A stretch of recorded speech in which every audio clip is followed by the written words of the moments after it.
този начин се изземват първоначалните и първостепенни функции на родителите. Те, родителите, биват окачествени като бездушни и безправни субекти. Опитват се да нанесат съкрушителен удар върху българското семейство, ценности, морал, традиции и не на последно място може да послужи като причина за намаляване на раждаемостта. Оказва се, че политиците за пореден път не само мислят нищо да направят за стимулиране на раждаемостта, а тъкмо обратното.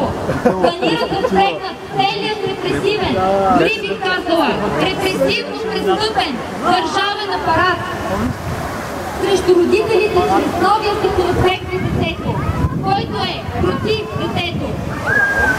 Опитите да се засили българската държава, ударите срещу семейните ценности и морал много отдавна.